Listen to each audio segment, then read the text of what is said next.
And we're live. Well, hello, Mesa Public Schools. Thank you for joining us for our Facebook Live event where we continue to talk about our Safe, Strong, Ready plan to continue to open up our schools. We know we're going to have lots of questions this afternoon, and I'm so excited to be able to introduce two guests this afternoon. Dr. Amy Cram is the principal at Redbird Elementary. She's been working really hard with our current two-day modified in-person learning model and gearing up for an expansion to 5 days of in-person learning. And also to Mr. Casey Eagleberger, who is the principal at Red Mountain High School. It's really fun to be able to talk a little bit about not Dr. Cram and Mr. Eagleberger as principals, but it's also important to know that these are graduates of Mesa Public Schools, so they have a vested interest in our community. They were rival high schools as they grew up, and they also went to elementary and junior high schools within Mesa Public Schools. So a wealth of knowledge, a wealth of information about our community, and are doing some tremendous work to ensure that our staff, our students are safe and healthy and ready to learn. So today, I'm going to introduce myself. I'm Andy Forlis, the very proud superintendent of Mesa Public Schools. And we have been doing a very diligent job studying our public health metrics. Tomorrow, we will have a release of our most current data. We are on the path to opening up our schools to 5 days of modified in-person learning. That is scheduled to begin on October 12th, as long as our metrics continue to stay our percent positivity continues to stay below 6%.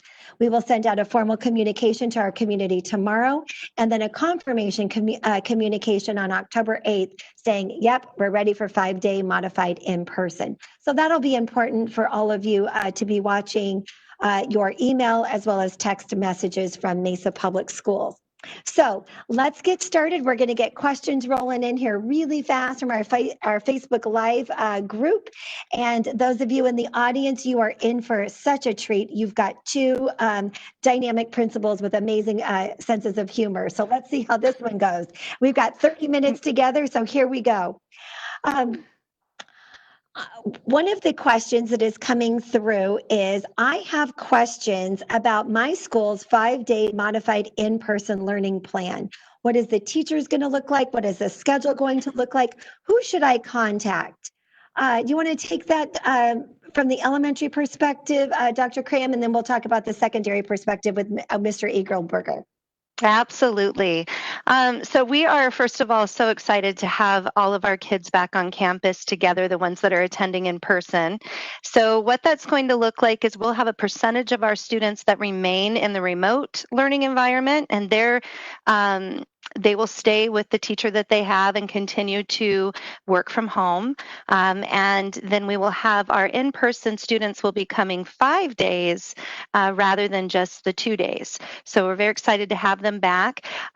To prepare for this, we really have collaborated and worked as a team at Redbird. I have to give a huge shout out to my staff. The Redbird team has just worked so diligently to ensure the safest, most creative, exciting welcome back to school that we can when we're all together.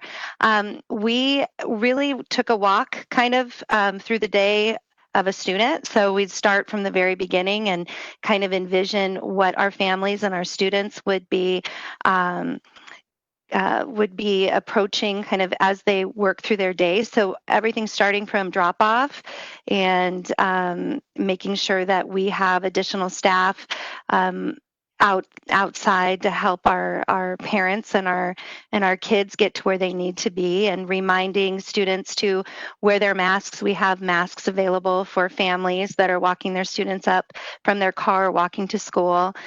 We have a staggered entrance to the day. So we have all of our little ones kind of go first and follow first, second, third, and up, so that students can remain socially distanced as best as possible. We are using Smile Eyes because you can't see our faces. So we try to squint our eyes really big so students and families know that we're smiling back. We're really trying to make sure that we are extending warmth and welcome behind the masks and just letting everybody know that we're here for them and we're so happy to have them back on campus. We do have, we're being really creative with our space. So the classrooms look a little bit different in that students are in all areas. We've spread people out as best we can.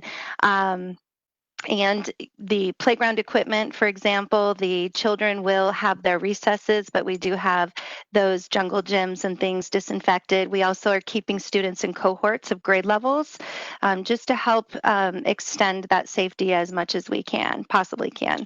Our lunchroom, we have children also spaced out quite a bit. So we have, rather than 5 or 6 students at a table, we have 2 or 3. We are having them attend in different cohorts as well so that those children are together for lunch and recess in isolation with their peers so that they're there together all day.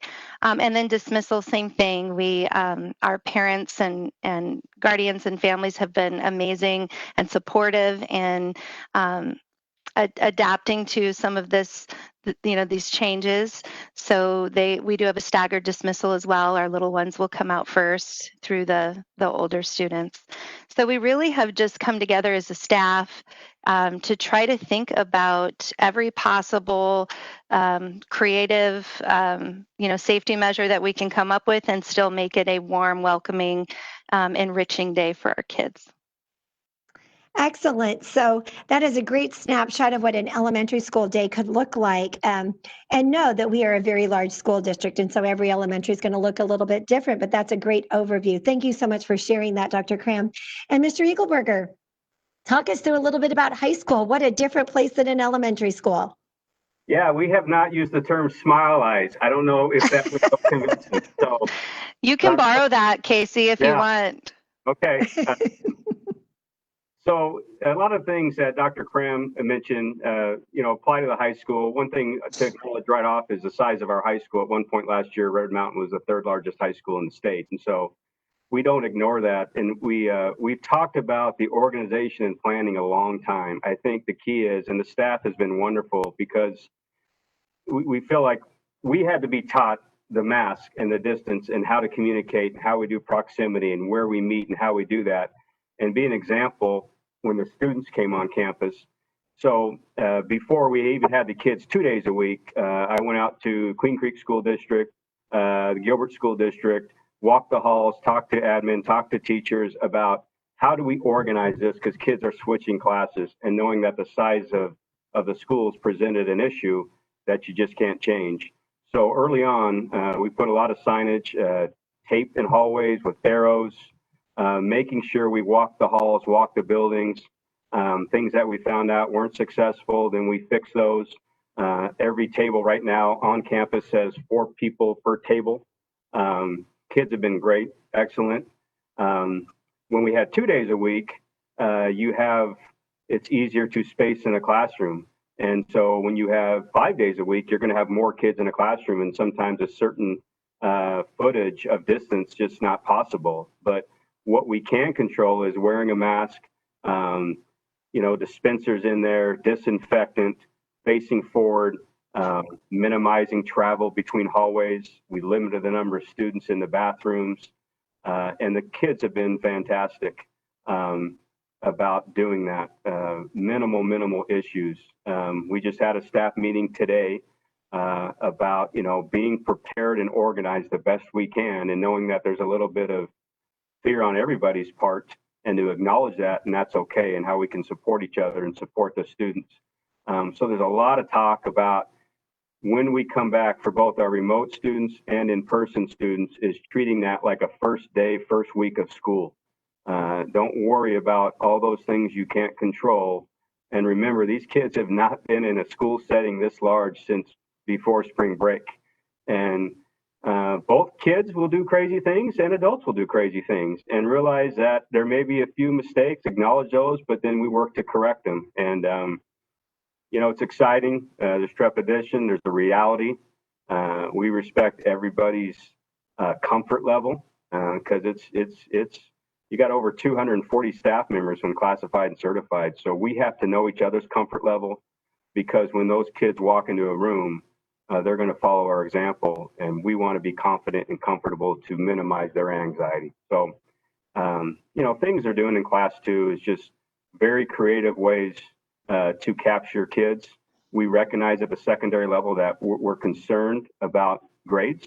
So we're using those Wednesdays back at Red Mountain High School. So they'll go to all 7 classes, but we talked about today of making those intervention and enrichment to catch up, to make up, give those students time, minimal new learning, because we want to rectify, when you're in a different learning environment for the first time in your life, it takes time to get that settled. And so acknowledge the people first and then take care of the curriculum.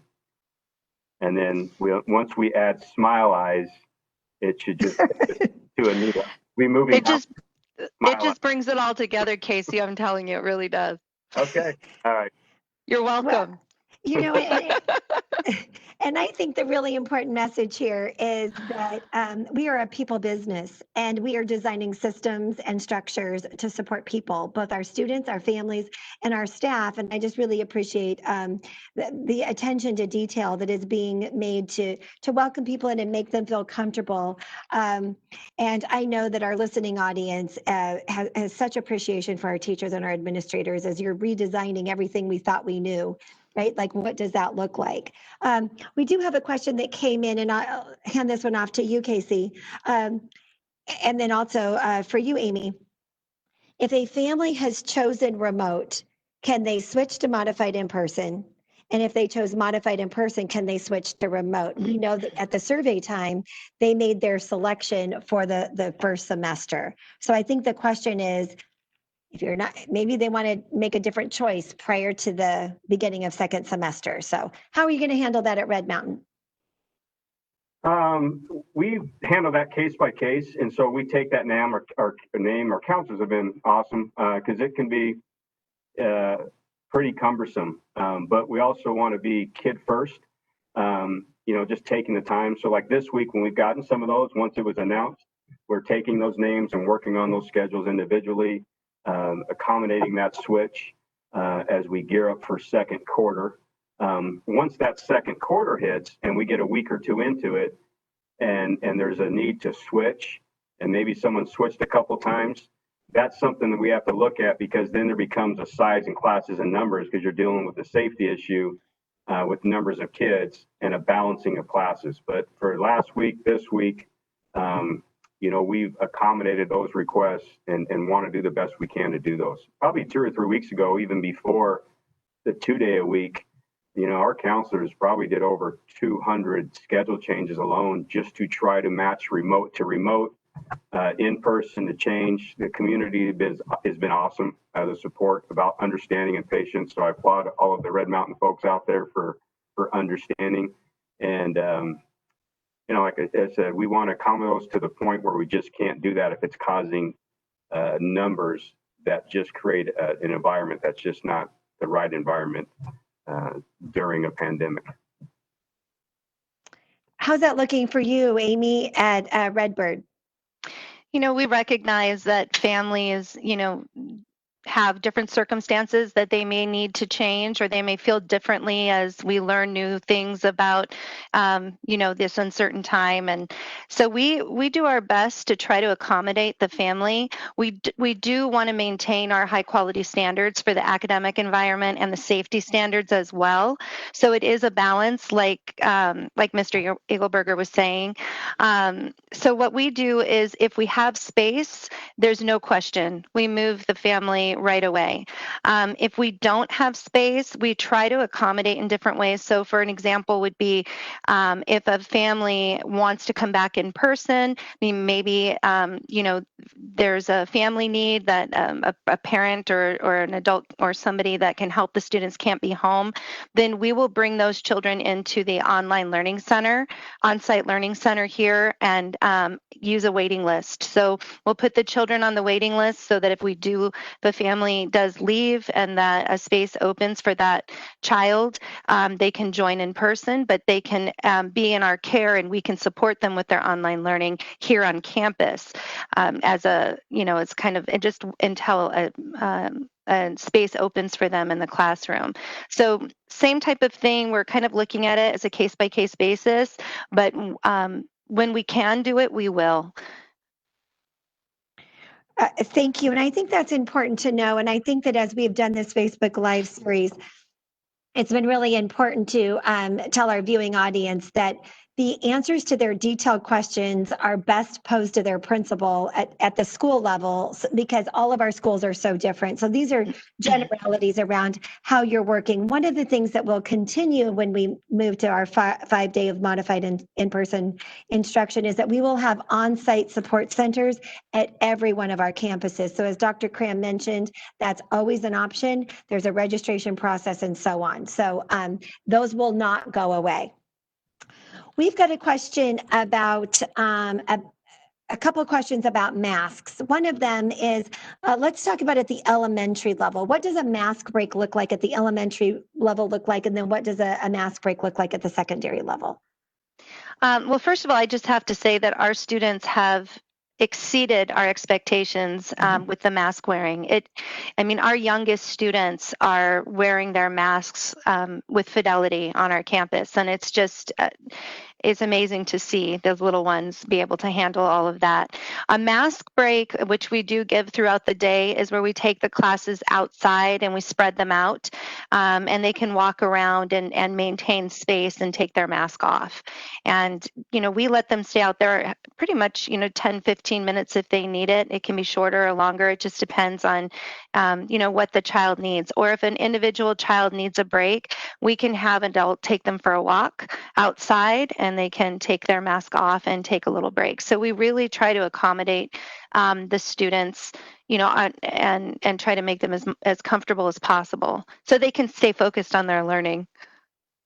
And can you talk about masks at recess? Yes, we do have children wearing their masks at recess. But if during recess, we have adults that are out there kind of trained to help with the social distancing and the mask wearing. So we ask the students to wear the masks when they're playing together in groups, and they may not necessarily be maintaining a full 6 feet apart. So for example, on a jungle gym, right, we're lining up to go down the slide, or we're swinging next to each other, kind of hip to hip, or those types of things.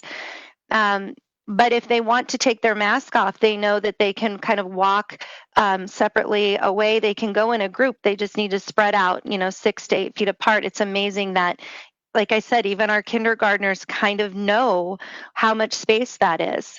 So during their recess, if they want to take a little walk and take their mask off, they absolutely can. But if they're choosing to work in a group or to play in a group environment, then we ask them to put it on. And I think that's important again. So that's a detail. So if there's somebody that is listening and saying, I'm not sure that's happening quite like that at my school, please feel free to reach out to your principal and ask some questions about if that could be possible. And maybe it is happening and you're just not aware of that. How about mask wearing at the high school, Casey? How's that working? Well, great. I concur with Dr. Cram. The kids have been wonderful. That's probably been the easiest part of the mask, and it's probably the biggest questions before kids arrive. And so high schools, we're switching classes. There's more of a natural, and with our particular building, a lot of times they're outside between each class. But even in that, we don't see many masks off. That just becomes so habitual. Now, what an individual teacher is doing, if they're doing a mask break, we've pounded in, hey, you got to pay attention to what the parameters and the protocols is. But even at lunchtime, unless kids are eating, their mask is on, even in an outside amphitheater. And we wanted to set that tone just to get in the habit of doing that, knowing that if you're outside and you're over 6 feet, there might be, circumstances to do that. But it's been a non-issue. I'm just trying to think when kids have it off, and I don't know when they do. I will tell a funny story. At lunch, I walked up behind a kid and he had his mask hanging from his ear, but I was walking behind him and I said, hey, and he turns around, and I was going to say, first I said, hey, put your mask on. He turns around with this and he has a sandwich in here. So I was telling the kid who's putting a sandwich in his mouth, to put the mask on. I said, well, probably hard to eat that sandwich with a mask on. I'm sorry I said that to you. So that's how conscientious they have been. Did you give him smile eyes? No, did not Oh. We all have new vocabulary. COVID has taught us new vocabulary. So let me, there's a couple of questions around if the numbers change for the worse, so meaning the public health metrics, and I'll take these. If the numbers change for the worse, will we go back to hybrid or to remote learning? So what we need to remember is that every Thursday at 9:00 a.m., the Maricopa County updates the public health data. And what we're watching is the data that is very specific to Mesa Public Schools. There's 3 colors.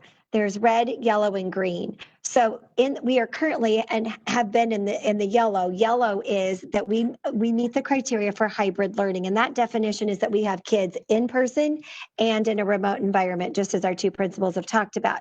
So we maintain that ability to be in the hybrid model. So for some reason, if our data turns for the worst, so we have increases in positivity, increases in the numbers of cases per 100,000, or we have more COVID-like illnesses as measured by hospitalizations, then we would move from the yellow to the red. If we move to the red for any reason, that's when we go to remote learning. So if we move, now hybrid is a little bit different because the range of percent positivity is 5 to 10%. When we got to 7%, we opened up to 2 days of modified in-person learning. When we dropped below 6%, was the trigger for us to move to a 5-day modified in-person model. So we will continue to follow that. So if we go up over 6%, so let's just say we're between the 6% and the 9% range, that would still put us into the yellow. But if we kicked up over into the red, that would put us into remote. So every decision that we make is based on those public health metrics that I wish I had a crystal ball that could tell us exactly what it would look like. So what's important is those public health metrics open up our schools. Individual case rates by school is what closes individual schools. And so just as our 2 principals has talked about, it is so important that we adhere to mask wearing, not just in school, but also within our communities, because that is more likely to keep our kids in school. It is incredibly important that we continue to share that message. Another question has come up, and I'll take this one as well, that says, so what is the difference between 5 days of modified in-person learning and 5 days back to traditional learning? So 5 days of modified in-person is where we are still in that yellow band for hybrid learning. Some kids remote, some kids in our physical buildings, and adhering to all of the safety protocols. So that means that we have kids in person 5 days per week, wearing a mask, hand hygiene, physical distancing to the best of our ability, making sure that we are looking at traffic patterns. Kids are desks facing forward, as our principals have talked about. All of those mitigation strategies, those safety protocols have to be in place for hybrid or modified in-person learning. And so then when we would go to 5 days traditional, those safety protocols come off. That means we would start having assemblies. That means we would be going on field trips. Masks would be gone. We're not anywhere close to that. So that would mean that our school district would have to move into the green. We are not yet in the green, so we are maintaining high alert on safety so that our kids can be in school for 5 days. So I'm hopeful. I know that's a lot of information, but I hope that that's helpful to you. We've got 6 minutes left in our time together, so let me get us at some more questions. Let's talk about on-site support centers again, and this is a question about specials, so that tells me that's an elementary question. So Amy, can you answer, how are on-site support centers working with specials? So at Redbird, we have the on-site support center students follow well, it depends on their, if they're a remote student, that's a full-time remote student in our on-site learning center, we will have them follow their teacher schedule. And they will go into their specials classroom at that time and either receive a video type lesson or a live lesson from the teacher. If they are if they are an in-person student, then they are scheduled for their specials typically one day during their in-person day, and then a video lesson or something like that on their day that they're in the online learning center, because they might just be there 2 days, if that makes sense. So the day that they're in person, they're not in the center, they would do their specials, they would have their specials lesson as part of their day. But the day that they're in the learning center, they're remote on those days. And so if there's a special scheduled, it would be through video, through the computer. And we have staff that's in those centers helping the students manage that and log in and out of those classrooms, the remote classrooms. The other thing, oh, go ahead.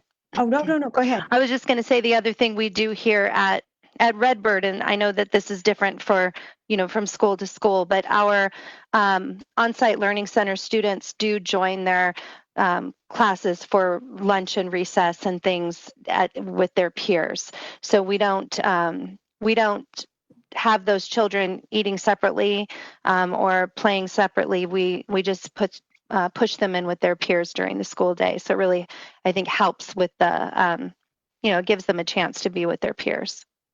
And I think that's so important. I appreciate you walking through, and I know that does sound a bit complicated, but it also illustrates the amazing work that is happening at schools to make all of these changes happen and to provide the best possible scenarios. So I'm so appreciative of our administrators that are working tirelessly to figure out how to solve these big complex problems.